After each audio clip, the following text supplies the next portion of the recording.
This is the story of George Stinney. He was just 14 years old when he was taken by the authorities and charged with a crime.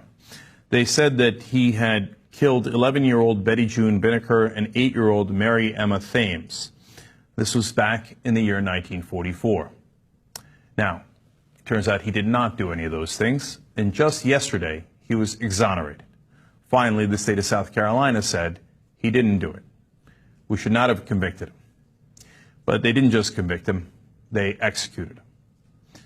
Now, I'm going to tell you, unfortunately, about how that happened, because it's important that you know what happened in this country and the remnants of that culture and that history. So first, let's show you George. You got to understand the context here. He was just 90 pounds. He was 5'2". He was 14 years old. They claim that he killed those girls and threw them in a ditch, and that he had the capability of doing this. Now, did they have any evidence on him? Well, they had 3 cops who said he did it and said that he confessed to it. Did they have any witnesses? No. Did they have any physical evidence? No. Did the cops write down the confession at the time? No. Were there any blacks on the jury in South Carolina back in 1944? No. They had a law at the time that said you had to be a voter to be on a jury, but blacks weren't allowed to vote, so they weren't allowed to be on juries. In fact, almost no one there was black at all in the courtroom. 81 days after he was arrested and charged with this, they brought him to trial. The trial lasted about 2.5 hours, during which his white defense attorney, who had not worked a criminal case before and who was going to be running for political office and needed votes in that area, did not present a single defense witness outside of Stinney. He didn't even cross-examine the police. Stinney says that he never confessed. Well, now we know he didn't do the crime. The police bring no evidence except they say, yeah, trust us, he confessed earlier. No cross-examination. The trial lasted 2.5 hours. The jury took 10 minutes to convict him. And then he was led to death row in Clarendon County, South Carolina.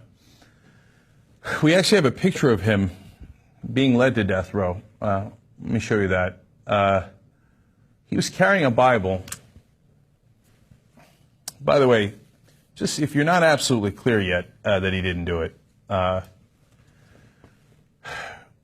historian in 2004 took this case on and investigated it further and found out that there was a wealthy white family in the area who said that the real culprit did a deathbed confession and said that he had killed the 2 young girls.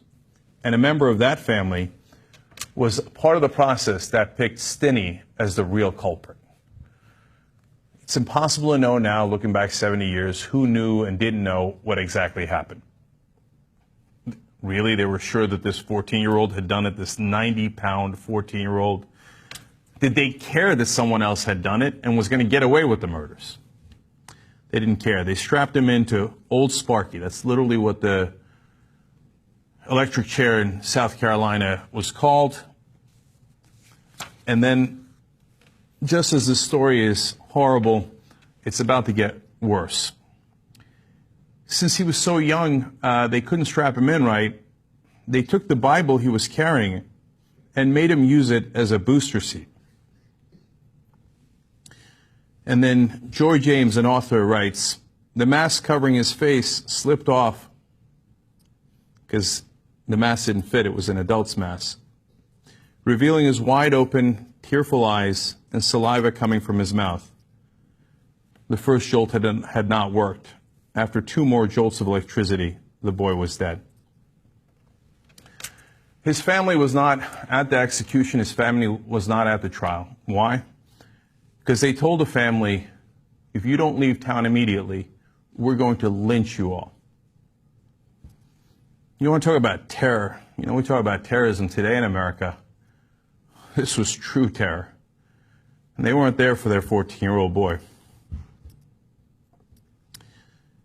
The Associated Press says the rest of the family didn't see the teen again until his funeral, when Stinney's body, burned from the electric chair, was put in an open casket. South Carolina has executed 289 people in the 20th century, and 82% of them were black, according to the Death Penalty Information Center. This legacy is not just about George Stinney and what was done to him. Now, finally, the state of South Carolina says they were wrong. He didn't do it.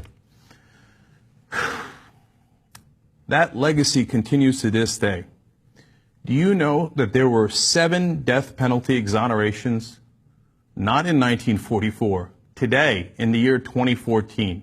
7 people who were set to be executed, and it turned out they didn't do it. Let me show you the pictures of those 7 folks. Yep, 6 out of the 7 just happened to be African American. History rains down on us through the generations. This is not over. In fact, for those guys who were on death row, it took on average 30 years to clear their names. 30 years they sat on death row when they were perfectly innocent. George Stinney was also perfectly innocent, but they needed a scapegoat. And in this country, especially in the South, when they needed a scapegoat, you always knew where they were going to turn. Doesn't mean things haven't gotten better, but we're certainly not at the end of that process. And we've all got to learn from this and work together to make a better system that works for all of us, so that we can all proudly call it our justice system. We're not there yet.